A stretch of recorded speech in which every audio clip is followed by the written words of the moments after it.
Alors, au travers de cette exposition trouble picturale, nous avons voulu faire un focus sur l'œuvre de Jacques Trovic. En fait, Jacques Trovic est originaire d'Anzin, donc c'est pas très loin d'ici. Il est décédé il y a peu de temps, et on s'est dit que peut-être qu'on pouvait lui rendre un petit hommage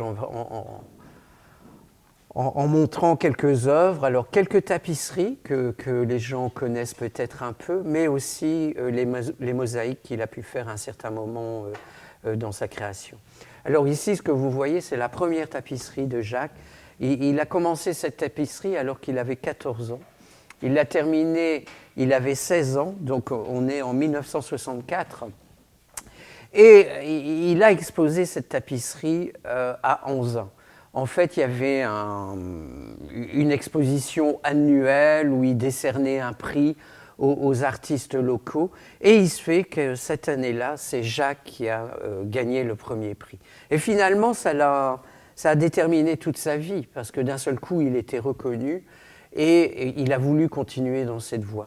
Alors, pour voir un peu, vous voyez la base de son travail, c'est de la toile de jute. Donc, il est toujours parti dans son travail à partir d'une toile de jute qu'il a recouvert de tissu, de laine, et il faisait ces personnages à partir de laine, de cordes, de fils. Voilà. Alors, qui est assez remarquable dans son travail, c'est que il faut l'imaginer aussi dans sa cuisine. Il y a la table à la cuisine. La moitié de la table, c'est pour manger, et l'autre moitié, c'est son espace pour créer. Mais donc, c'était assez petit, finalement, comme espace. Donc, imaginez cette tapisserie en boule. Voilà, c'est une boule. Et puis, le matin, parce que ça se prêtait, il faisait par exemple les fleurs là. L'après-midi, il pouvait faire quelques personnages. Le soir, la nuit, il allait faire une danseuse. Parce que au moment où il a travaillé le plus, il travaillait tout le temps. Il travaillait 20 heures par jour. Et les 4 heures où il se reposait, il dormait sur sa tapisserie. Parfois, il ne montait même pas se coucher. Donc, il a eu une vie de création extrêmement intense. Alors, il a 16 ans, il fait ça. Et puis, en 1967, il a 19 ans, il veut faire le cheval de Troie. Alors, Jacques regardait beaucoup la télé, il avait la télé en face de lui, mais il avait aussi des livres pour s'inspirer, parce qu'il aimait bien regarder. Alors, regardez cette tapisserie. Là, on voit la toile de jute directement. Tout ne va pas être brodé. Comme à l'époque, on est quand même en 67, il a 19 ans, avec sa maman et sa sœur, ils n'ont pas beaucoup d'argent, mais on sent bien que la toile de jute est très fine. Elle n'est pas solide du tout. Vous voyez d'ailleurs, elle est usée par endroits. Il va mettre des tissus, mais idem, les tissus sont tellement fins qu'à un certain moment, ils usent, quoi, parce qu'ils se détériorent. Mais que soit, il fait les bâtiments, vous voyez ici les bâtiments, il fait les soldats, les conquérants, vous voyez ici, on voit bien que le tissu est vraiment abîmé. Et puis, sortant du cheval de Troie, les soldats qui vont envahir la ville. Alors, il se passe un problème quand il fait cette tapisserie, il a 19 ans. Il n'a plus de tissu pour lui continuer à travailler, pour faire son cheval, sauf du tissu rose. Bon. Imaginez un enfant de 19 ans, enfin un jeune homme de 19 ans, en 1967, est-ce qu'il peut travailler avec du rose ? Et donc, comme il n'avait que ça, il a terminé son cheval, il a fait sa tapisserie, il l'a terminé. Et puis, qu'est-ce qu'il a fait ? Il l'a plié, il est monté dans son grenier, il a mis la tapisserie dans une armoire et elle a été oubliée jusqu'en 2014 où j'étais chez lui, je nettoyais un petit peu sa maison pour l'aider. Je monte au grenier et qu'est-ce que je vois dans une armoire ? Une toile de jute pliée, je la déballe, je la mets.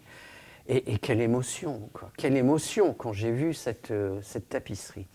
Et tout de suite, je dis à Jacques, mais nous devons la montrer, quoi. C'est important, il faut la partager. Et Jacques ne voulait pas, parce qu'il disait, mais qu'est-ce que les gens vont dire?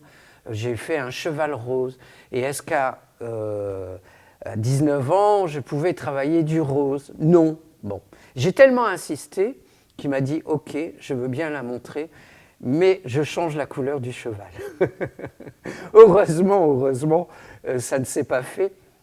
Mais l'année passée, enfin non, il y a quelques années, nous l'avons montré à Lille, à l'Hospice Comtesse, et c'était la dernière fois qu'on allait la montrer, parce qu'elle s'abîmait trop, et bon, bah, ça ne servait à rien. Donc, la chance qu'on a eue, c'est qu'il y a une entreprise de restauration à Paris qui, gratuitement, nous a restauré cette tapisserie. Et vous voyez derrière, ils ont mis tout un film. Alors, ils n'ont pas touché finalement à la tapisserie, mais ils l'ont consolidée derrière. Et ça nous permet, j'espère encore qu'on pourra la montrer quelques années. Enfin, j'espère, parce que là, il faudra faire quelque chose. Je ne sais pas trop comment on peut faire. Alors, Jacques est connu au niveau de la tapisserie. Ben oui, il a fait tellement. Moi, j'ai recensé. Il disait qu'il en avait fait 300. Bon, à d'autres personnes, il dit qu'il en a fait 350. Enfin, moi, j'en ai recensé 250. Ce qui est déjà, sur 50 ans de carrière, ça veut dire qu'il a fait 5 tapisseries par an. Ben, parfois de cette grandeur, parfois plus petites, mais 5 tapisseries par an. Vous imaginez le travail. Mais Jacques n'a pas fait que ça. Il a fait aussi des mosaïques qui sont peu connues en fait, et on a la chance de pouvoir les présenter cette fois-ci. Alors regardez le travail qui est effectué. Je trouve qu'il ressentait vraiment l'esprit de la mosaïque parfaitement, mais le problème c'est que vous voyez une mosaïque telle que celle-là, ça pèse extrêmement lourd. Jacques n'avait pas son permis, donc s'il allait exposer cette pièce, qu'est-ce qu'il faisait? Il la prenait, il montait dans un bus, donc le chauffeur râlait parce qu'il mettait du temps à monter dans le bus. Après, il prenait des sièges, les gens râlaient parce qu'il prenait beaucoup de sièges. Donc, et puis quand il arrivait au musée, les conservateurs râlaient parce qu'ils ne voulaient pas faire de trous dans leur mur, et si on l'accrochait au cimaises, tout croulait, quoi. Donc il était dans une espèce d'impasse par rapport à ça. Et donc un jour, il a arrêté de faire ses mosaïques. Et finalement, il était tellement demandé avec ses tapisseries qu'il n'a plus jamais pensé de montrer cette partie de sa création. Donc aujourd'hui, c'est vraiment chouette parce qu'on peut montrer 7 mosaïques, et je trouve que ça va être une découverte, je pense, enfin.